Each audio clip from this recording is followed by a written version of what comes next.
बोल शंकर भगवान की जय। अब हम आपको शिव महापुराण में विवस्वत मनु के 9 पुत्रों के वंश का वर्णन की कथा आपको सुनाते हैं। तो आप सभी मन को एकाग्र करते हुए शांतिपूर्वक कथा को श्रवण करेंगे और धर्म लाभ प्राप्त करेंगे। सोजी बोले कि हे महर्षियों, बाद में विवस्वत मनु के 9 पुत्र उत्पन्न हुए, जो उन्हीं के समान विशालकाय, धैर्यशाली एवं क्षत्रिय धर्म में तत्पर थे। वे मनुपुत्र इक्ष्वाकु, शिवी, नाभाग, दृष्ट, सरयाति, नरस्यंत, नाभाग, नाभागारिष्ट, करुष और प्रियव्रत नाम वाले थे। हे मुनि श्रेष्ठ, किसी समय पुत्र की कामना वाले प्रजापति मनु ने यज्ञ किया, किंतु उस यज्ञ में पुत्र उत्पन्न नहीं हुए, अपितु दिव्य वस्त्र धारण की हुई, दिव्य आभूषणों से विभूषित तथा दिव्य अंगों वाली इड़ा नामक कन्या उत्पन्न हुई। तब दंडधारी मनु ने उससे कहा, हे इड़ा, तुम मेरा अनुसरण करो। इस पर इड़ा ने पुत्र की कामना वाले उन प्रजापति मनु से ये धर्म सम्मत बात कही। इड़ा बोली, हे वक्ताओं में श्रेष्ठ, मैं मित्रावरुण के अंश से मैं उत्पन्न हुई हूँ। मैं उन्हीं दोनों के पास जाऊंगी। मेरी रुचि इस प्रकार के अधर्म में नहीं है। ऐसा कहकर उस सुंदरी सती ने मित्रावरुण के पास जाकर हाथ जोड़कर ये वचन कहा, हे महामुनियों, मैं मनु के यज्ञ में आप दोनों के अंश से उत्पन्न हुई हूँ। अब मैं आप दोनों के समीप आई हूँ, बताइए कि मैं क्या करूँ। इड़ा ने मनु से भी कहा कि हे विभो, आप लोग अन्य पुत्रों को उत्पन्न कीजिए, उन्हीं से आपका वंश चलेगा। सूजी बोले, ऐसा कहने वाली मनु के यज्ञ में उत्पन्न हुई उस साध्वी इड़ा से मित्रावरुण नाम वाले दोनों मुनियों ने आदरपूर्वक कहा।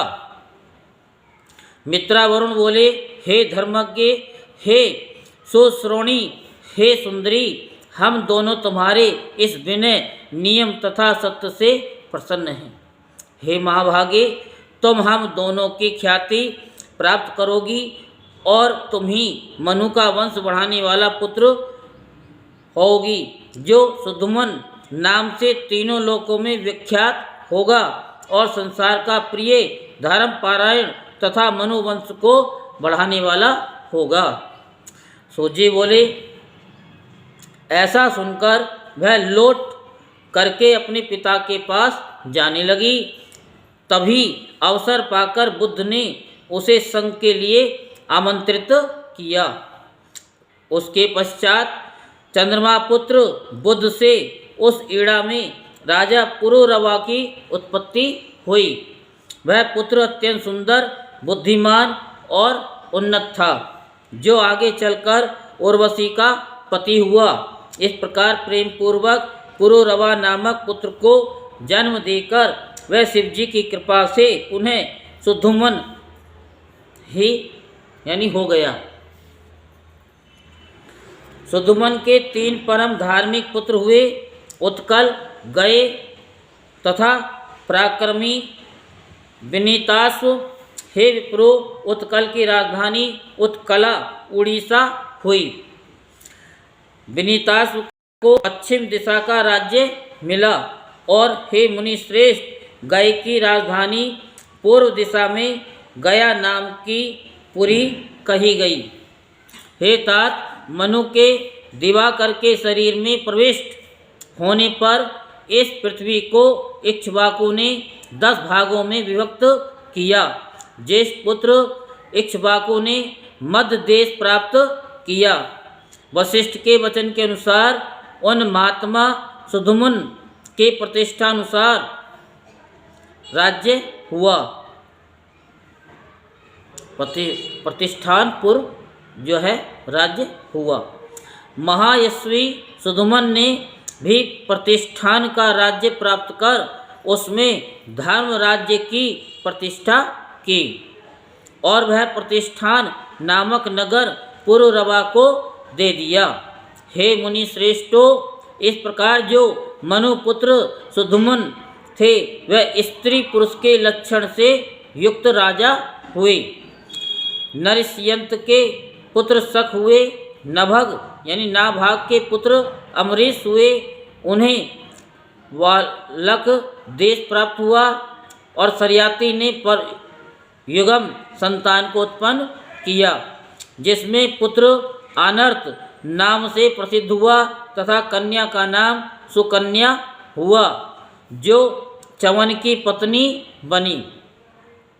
अनर्त के पुत्र का नाम रैभ्य था, जो रैवत नाम से प्रसिद्ध हुए और जिनकी कुशस्थली नामक पुरी अनर्त देश में थी, जो परम दिव्य तथा सप्त महापुरियों में क्रम में 7वीं मानी गई है। उन रेवत के 100 पुत्र हुए, जिनमें ककुद्धि ज्येष्ठ थे। वे उत्तम, तेजस्वी, महाबली, पारगामी, धर्मपारायण और ब्राह्मणों के पालनकर्ता थे। ककुद्धि से रेवती नामक कन्या हुई, जो परम सौंदर्य युक्त तथा दूसरी लक्ष्मी के समान दिव्य थी। किसी समय सबके स्वामी राजा ककुद्धि अपनी कन्या को साथ लेकर उसके लिए ब्रह्मा जी से वर पूछने हेतु ब्रह्मलोक में गए। उस समय वहाँ गायन हो रहा था। अवसर पाकर वे भी क्षण मात्र ब्रह्मदेव के पास रुककर गान नृत्य सुनने देखने लगे। हे मुनियों, उस मुहूर्त मात्र में बहुत से युग बीत गए, किंतु उन ककुद्धि राजा को इसका कुछ भी पता न लगा। इसके बाद उन्होंने ब्रह्मा जी को नमस्कार कर हाथ जोड़ करके विनीत भाव से परमात्मा ब्रह्मा जी से अपना अभिप्राय निवेदन किया।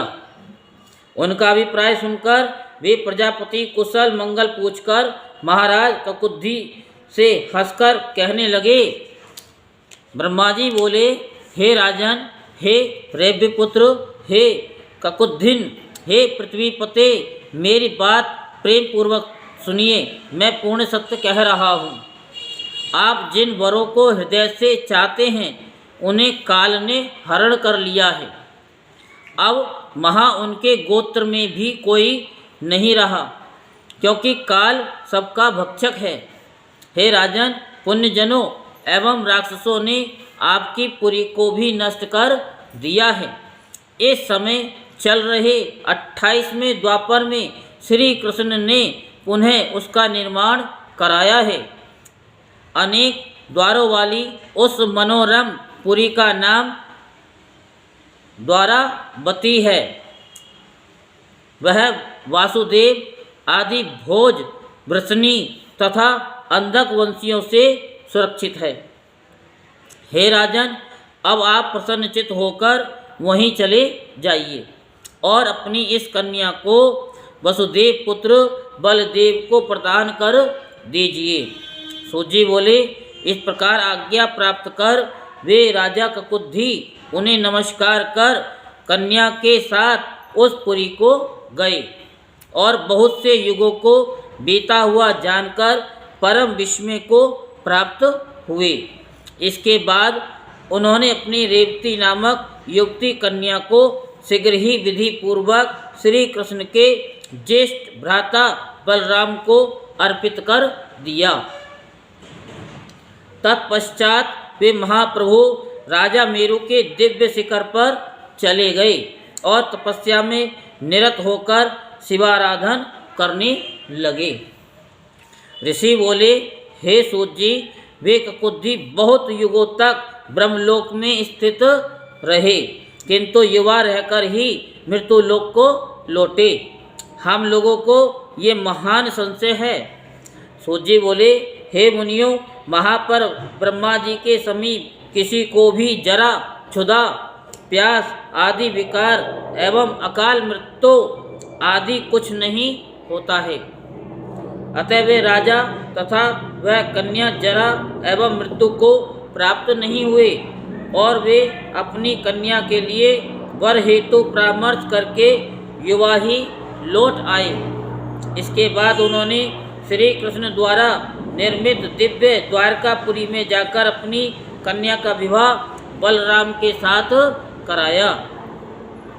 तदंतर उन धर्मनिष्ठ महाप्रभु बलराम के सुपुत्र हुए और श्री कृष्ण भी अनेक स्त्रियों से बहुत से पुत्र हुए। उन दोनों ही महात्माओं का प्राप्त वंश विस्तार हुआ और उनके वंशज धर्मात्मा क्षत्रिय प्रसन्न होकर सभी दिशाओं को फैल गए। हे द्विजो, इस प्रकार सरयाति के वंश का वर्णन किया। अब अन्य मनु पुत्रों के वंश का वर्णन संक्षेप में करता हूँ। आप लोग आदरपूर्वक मन लगा करके सुने। नाभागारिष्ट का जो पुत्र हुआ उसने ब्राह्मण तत्व को प्राप्त किया। वह अपने क्षत्रिय वंश की स्थापना करके ब्राह्मण कर्मों से युक्त हुआ। दृष्ट से धराष्ट्र उत्पन्न हुए, वे भी क्षत्रिय थे, किंतु पृथ्वी पर ब्राह्मण तत्व के आधिक्य से युक्त हो करुष के पुत्र कारुष क्षत्रिय हुए, जो युद्ध के मद से उन्मत्त रहते थे। मनु के ही एक पुत्र नृग हुए, जो विशेष रूप से महादानी थे। वे ब्राह्मणों को अनेक प्रकार की संपत्तियों तथा गहुओं का दान करते थे। बोलो शंकर भगवान की। वे गौदान विधि में गड़बड़ी होने से, अपनी कुबुद्धि से तथा अपने पाप से गिरगिट की योनि को प्राप्त हुए। बाद में श्री कृष्ण ने उनका उद्धार किया। उन्हें प्रयाति नामक एक पुत्र हुआ जो धर्मात्मा था। इस प्रकार मैंने व्यास जी से जो सुना उसे संक्षेप में कह दिया। गुरु ने मनु के पुत्र वृषघन यानी प्रसद्र को गोपालन में नियुक्त किया। वे वीरासन में स्थित होकर सावधानी पूर्वक रात्रि में गायों की रक्षा करने लगे। किसी समय गायों का क्रंदन सुनकर वे जग गए और गायों की हिंसा करने के लिए गौशाला में आए हुए व्याघ्र को मारने के लिए वे बलशाली वृषगन हाथ में तलवार लेकर के दौड़े। याद आई? सुना रखी है ना पहले भागवत में। उन्होंने शेर के ब्रह्म में किसी बछड़े का सिर काट दिया और वे व्याघ्र खड्ग धारण किए हुए उन राजा को देखकर भयभीत हो भाग गया। उस रात्रि में वर्षा तथा आंधी से बुद्धि नष्ट हो जाने के कारण वे भ्रम में पड़ गए। अतः वे व्याघ्र को मरा जानकर अपने स्थान को लौट गए। रात्रि के व्यतीत हो जाने पर वे प्रातःकाल उठकर गौशाला में गए। वहां उन्होंने व्याघ्र के स्थान पर बछड़े को मरा हुआ देखा। तब वे बड़े दुखी हुए। इस बात को सुनकर गुरु ने बिना कारण जाने और बिना विचार किए उन अपराधी व्यसद्र को श्राप दे दिया कि अब तुम क्षत्रिय न रहकर शूद्र हो जाओ। इस प्रकार क्रोधपूर्वक कुलाचार्य गुरु के द्वारा शापित वे व्यसद्र वहाँ से निकल गए और घोर वन में चले गए। वे उस कष्ट से इतना दुखी हुए कि विरक्त होकर उन्होंने योग का आश्रय लिया और वन की अग्नि में अपना शरीर जलाकर परम गति को प्राप्त हुए। मनु के एक अन्य पुत्र कभी शिव का अनुग्रह प्राप्त कर महाबुद्धिमान हुए। उन्होंने इस लोक में दिव्य सुख भोग कर परम दुर्लभ मुक्ति प्राप्त की। बोलो शंकर भगवान की जय। हर हर महादेव, हर हर महादेव, हर हर महादेव।